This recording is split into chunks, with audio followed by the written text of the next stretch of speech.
இந்த கதையில 2 கிறிஸ்துவ தம்பிகளை பத்தி நம்ம பார்க்க போகிறோம்.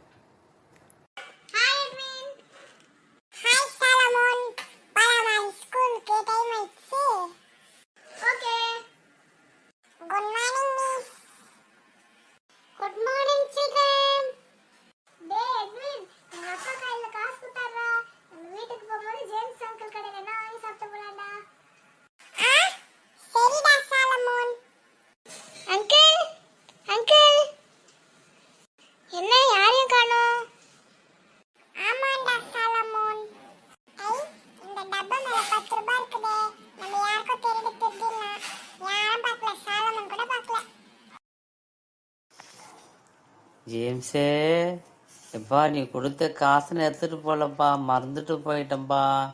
எங்கப்பா வச்சுக்கிற? ஏங்க அத்தா டப்பா மேல வச்சல, நீங்க எடுத்துன்னு போயிட்டு இல்லைன்றீங்க. ஜேம்ஸே, நான் எடுக்கலப்பா, பாருப்பா, நான் மறந்துட்டு போயிட்டேன்ப்பா.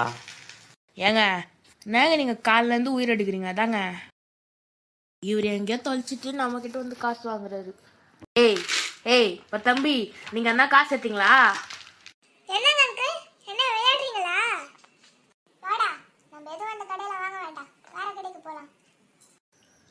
இந்த எட்வின் தான் திருடின பணத்தை யாரும் பார்க்கலன்னு சொல்லிட்டு மறைச்சு எடுத்துன்னு போயிட்டான்.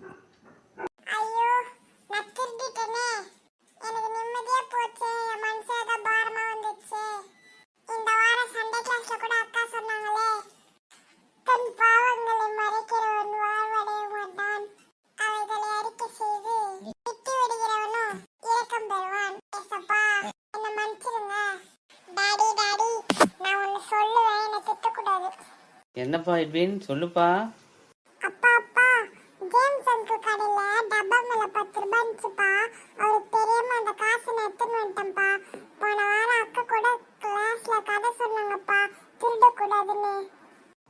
ஆமாம்பா, திருடுறது ஏசப்பாக்கு பிடிக்காத காரியம்பா. நீ போயிட்டு அந்த அங்கிள் கையில் காசு கொடுத்துட்டு சாரி கேட்டுன்னு வந்துருப்பா. சரிப்பா. அங்கிள் அங்கிள், சாரி அங்கிள், நான் தெரியாம காசு எடுத்துட்டேன் அங்கிள். எனக்கு தெரியும்ப்பா, உங்க 2 பேர்ல யாருன்னா ஒருத்தவங்க தான் எடுத்துருப்பீங்க. பரவாயில்ல, இந்த காசு அங்கிளோட கிஃப்டா வச்சுக்கோ. Uncle, thanks uncle.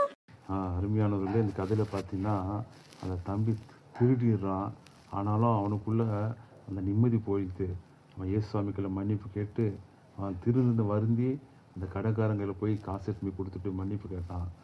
அந்த கடைக்காரனை மன்னிச்சுட்டு மறுபடியும் அவனுக்கு அந்த காசை கொடுத்துட்டாரு.